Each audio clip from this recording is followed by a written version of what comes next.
მოგესალმებით, ჩემო მეგობრებო, ჩემო მაყურებლებო.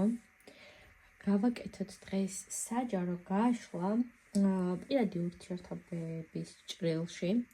ამ გაშლის იდეა მომაწოდა ჩემმა ერთ-ერთმა გამომწერმა. ეს იქნება კითხვა შემდგომზე, თუ რას მოიტანს პაუზა ურთიერთობაში, პაუზას რა მოყვება, ესეთი იყო თვითონარსობრივად კითხვა. და მე პატარა წულმანი კითხვებით ჩავშალე, რომ თქვენი გაშლა შეიკრას უფრო მეტად საინტერესო, ხო? და უფრო მეტად გამოსადეგი და საინტერესო იყოს თქვენთვის. სანამ გაშლას დავიწყებ, დიდ მადლობას მოგიხდით თითოეულ თქვენთაგანს, რომ გამოიწერეთ ჩემი YouTube გვერდი. მათ ვისაც არ გამოგიწერიათ, გთხოვთ რომ გამოიწეროთ ჩემი გვერდი, დავიტოვეთ კითხვები, რა კითხვებზე ისურვებდით საჯარო გაშლას და შეგახსენებთ ასევე იმასაც, რომ ეს არის ზოგადი გაშლები. თუ დაინტერესებული ხართ პირადი გაშლებით, შეგიძლიათ მომართოთ ჩემს Facebook გვერდზე, მომწეროთ პირად შეტყობინებაში და გავაკეთოთ თქვენთვის ინდივიდუალური სესია. რაც შეეხება დღევანდელ გაშლას, გვაქვს სულ 4 ვარიანტი, ეს არის პირველი, მეორე, მესამე და მეოთხე ვარიანტი. კითხვები არის, ზოგადად თქვენი ურთიერთობის ფონი, მათ ვინც ხართ ურთიერთობაში, რას მოიტანს დაპაუზება ამ ურთიერთობაში და რას მოიტანს ამ ურთიერთობაში გაგრძელება. ანუ ვინც ხართ არჩევნის წინაშე, ეს ურთიერთობა გააჩეროთ ცოტა ხანს, გააგრძელოთ ურთიერთობა, თუ რა მოიმოქმედოთ, ძირითადად მათ დაგეხმარებათ ეს დღევანდელი ჩემი საჯარო გაშლა თქვენ.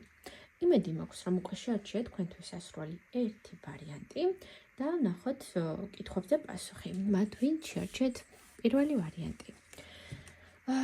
ურთიერთობის ზოგადი ფონი, რას მოიტანს ამ შემთხვევაში, რომ დაპაუზოთ ურთიერთობა თქვენი ინიციატივით და რას მოიტანს ის, რომ გაგრძელოთ ურთიერთობა ამ შემთხვევაში. კი ბატონო, პირველ რიგში ვიტყვი, რომ რთული სიტუაცია არის. ურთიერთობაში დაგროვილი არის წრუმანი პრობლემები, რომელიც უკვე წრუმანი დაგროვდა და უკვე რაღაცა გადაღლილები რომ ხართ ორივე მხარე აი ამ პრობლემური სიტუაციით და დაძაბულობით. შეიძლება ზოგიერთი შემთხვევაში აი ნორმალურად კომუნიკაციაზეც კი ვერ ახერხებდეთ თქვენს პარტნიორთან, იმდენად რთული ფონი არის, რთულ ფონში გულისხმობ იმას, რომ გაუგებრობები არის, უსიამოვნებები არის, უთანხმოებები არის ურთიერთობაში მრავლად, რაც გიშლით ხელს, რომ რაღაცა დაალაგდეთ ან ერთი კონკრეტული მიმართულება აიღოთ ურთიერთობაში. შეიძლება გაქვთ იმისი სურვილი, რომ გამოსწოროთ რაიმე და ამ შემთხვევაში რაღაცა პარტნიორი ზურგს გაქცევთ, შეიძლება თქვენს პარტნიორს აქვს სურვილი იმისა, რომ რაღაცები გამოსწოროს, მაგრამ თქვენ აქცევთ მას ზურგს და მოკლედ აი თითქოს ერთ ენაზე ვერ და აღარ საუბრობთ ურთიერთობაში. აქ ესე იგი რა მოდის იმ შემთხვევაში თუ დააპაუზებთ ამ ურთიერთობას და დაპაუზებაში გულისხმობა რომ პატარა რაღაცა დროს მისცემთ თქვენ თავებს და საშუალებას რომ ცალ-ცალკე დაფიქრდეთ აწონოთ სიტუაციები. ნახეთ, ამ შემთხვევაში ჩანს რომ ეს იქნება ძალიან კარგის მომტანი. არის ურთიერთობები ხოლმე, რომელსაც ჭირდება პატარა შესვენებების აღება. ეს აქ არის გულისხმობა რომ ამით ურთიერთობა დასრულდება და არც ის არ არის გულისხმობა რომ რაიმე ცუდს გააკეთებთ ამით თქვენი ურთიერთობისთვის. პირიქით ეს პაუზა მოგეხმარებათ იმაში რომ რაღაცა კარგად და თქვენთვის ცალ-ცალკე ჩამოყალიბოთ რა გინდათ, როგორ გინდათ თქვენთანვე ჩამოყალიბდეთ ურთიერთობაში და შემდგომ რაღაცა ახალი ძალებით შევდგეთ ურთიერთობის აშენებას, ესე რა ვთქვათ, ხო? ამ შემთხვევაში პაუზა ნამდვილად სწორი იქნება. რაც შეეხება იმ შემთხვევაში თუ არ აიღებთ პაუზას და გააგრძელებთ მოქმედებებს, იცით როგორ არის? ამ შემთხვევაში გეტყვით, რომ მაინც გამოსწორდება თქვენი პრობლემა, რა რთული სიტუაციის წინაშეც არ უნდა იყოთ, მაგრამ აი ეს პრობლემა იქნება გამოსწორებული, იცით როგორ, აი ძალიან დიდი ძალისხმევის ხარჯზე. პაუზის შემთხვევაში რაღაცა შეიძლება იყოს რამოდენიმე დღიანი ან თუნდაც კვირიანი პაუზა და მე უკვე რაღაცა აი დაალაგებული, დამშვიდებული და უფრო მეტად ბედნიერები იყოთ ურთიერთობაში უფრო ეს ჩანს და თუ პაუზას არ აიღებთ, კი გამოსწორდება სიტუაცია, მაგრამ აი ძალიან ბევრი საკითხების გარჩევით, საკითხების დამუშავებით, მაინც კამათებით და მე ძლივს რომ მიაღწევთ რაღაცა ერთ სასურველ კონკრეტულს. აი ეს გამოდის აქ რა, ასე რომ მათ ვინც ახლა მიყურებთ პირველი ვარიანტის შემთხვევაში, თხრობითი პაუზა არაფერს ცურცს არ მოიტანს. თქვენი პარტნიორიც კარგად დაფიქრდება ყველაფერზე, თქვენც კარგად დაფიქრდებით და რაღაცა მშვიდად წყნარად განაგრძობთ მერე ურთიერთობას. ეს პაუზა ნამდვილად გჭირდებათ ამ შემთხვევაში, რომ რაღაცა ენერგეტიკული გამოფიტვაც არ იყოს, ხო? საინტერესო იყო პირველი ვარიანტი და აბა დამიწერეთ თქვენ შემთხვევასთან თუ რეზონირებს. ახლა ვნახოთ, მოდი, მეორე ვარიანტი, ზოგადი ფონი, რას მოიტანს პაუზა და რას მოიტანს ამ ურთიერთობაში გაგრძელებას, ხო, არავითარი პაუზა რომ არ აიღოთ. კი ბატონო, ფონი არის ისეთი, რომ აი სირთულეები არის, მაგრამ შეიძლება ცოტა ზედმეტად რთულად უყურებდეთ ამ შემთხვევაში თქვენს მდგომარეობებს, აი ესეთი რამე მოდის აქ. ფონი არის ისეთი, რომ შეიძლება იყოს მცირედი პრობლემა, რომელსაც უფრო მეტად თქვენ ართულებთ. ხო, ხა შეიძლება მითხრათ, რომ არა და როგორ და რანაირად ვართულებ, მაგრამ ასია რა, მარტივად უნდა შეხედოთ აი ამ სიტუაციას. ეს არის მარტივი პრობლემა, რომელიც შეხვდა ურთიერთობას და რომელიც უნდა მოაგვაროთ ორივე მხარემ. ამ შემთხვევაში პაუზა არ იქნება მაინც და მაინც სწორი, იმიტომ რომ მდგომარეობიდან გამომდინარე არ არის რა ისეთი სიტუაცია, რომ ეხლა თქვენ განცალკევებით ყოფნა გერჩევნიათ და რაღაცა ეს მოიტანს კარგს. არა, პირიქით, აი გაშლას რასაც უყურებ, პაუზა არ იქნება კარგის მომტანი. პაუზამ შეიძლება ურთიერთობის დასრულებაც კი გამოიწვიოს ამ შემთხვევაში რა, ესე რა ვთქვათ. ამ შემთხვევაში გაგრძელება უფრო ნამდვილად სწორი იქნება. უბრალოდ გაგრძელება როგორ?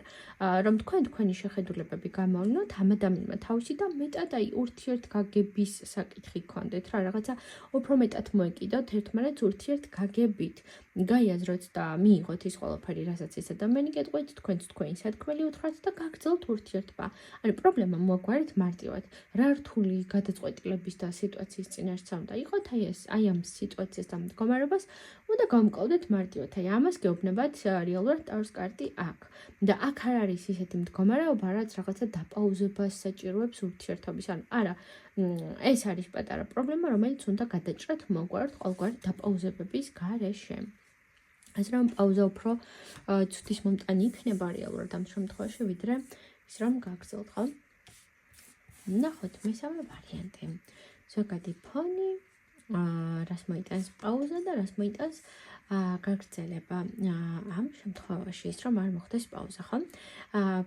ფონი არის ის, რომ ურთიერთობაში შეიძლება თქვენგან ერთ-ერთ მხარეს უფრო მეტად უნდადეს გამყარება და გასერიოზულება ურთიერთობის, ხოლო მეორე პარტნიორს ამის სურვილი არ ქონდეს და რაღაცა ამის ჭრილში იყოთ, ან რაღაცა სიტუაციებში შეიძლება თქვენი პარტნიორი ცოტა არასერიოზულად უყურებს და აღიქვავს და რაღაცა პატარა პრობლემური სიტუაცია ნამდვილად ჩანს. იმისათვის რომ ეს პრობლემა როგორც თქვენი პარტნიორი აღიქვას რაღაცა მარტივად უყურებს ესა ვთქვათ სიტუაციას, ამ შემთხვევაში პაუზა იქნება კარგის მომტანი.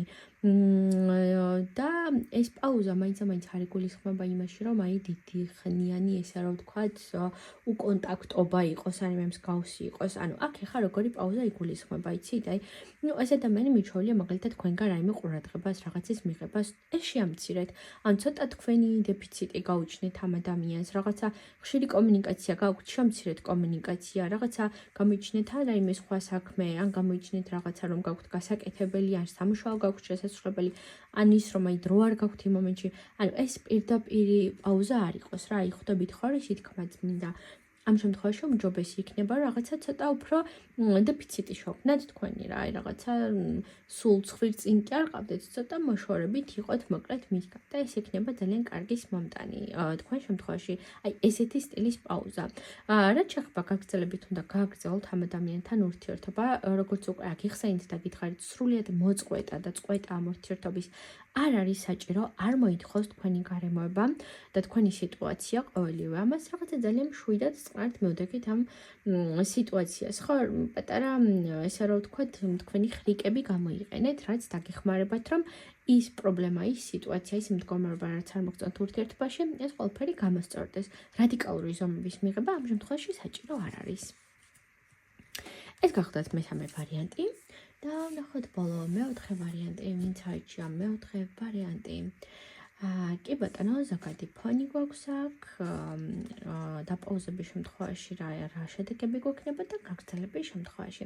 ხო, პრობლემები და ბევრი ემოციები აქ აშკარად ამოსული არის და ამოტივტივებული არის თქვენს შემთხვევაში.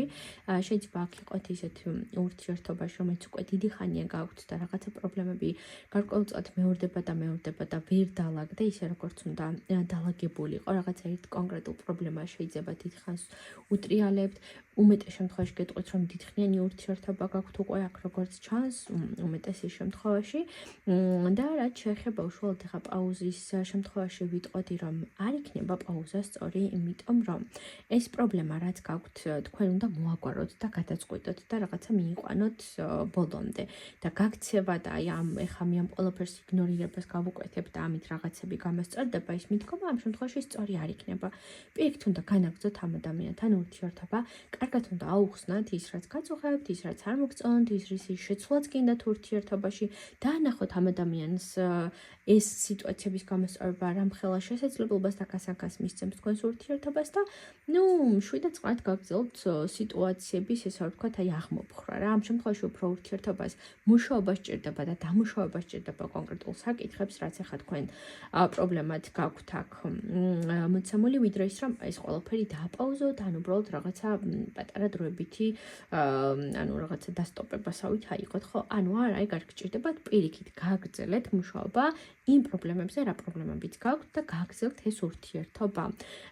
თუ მაგალითად საერთოდაც გაჩერებული ხართ ეხლა და აი როგორ გითხათ, კომუნიკაციაც კი არ გაქვთ ამ ადამიანთან, გადადგით ნაბიჯი, დაილაპარაკეთ ამ ადამიანს, გაუზიარეთ ესა ვთქვათ თქვენი შეხედულებები და ის თუ როგორ უნდა მოგვაროთ ეს თქვენი არსებული მდგომარეობა. სულ ეს იყო ჩემო კარგებო, დამიწერეთ აბა მოგეწონათ ეს გაშლა თუ არ მოგეწონათ და ბედნიერ წარმატებულ დღეს გისურვებთ.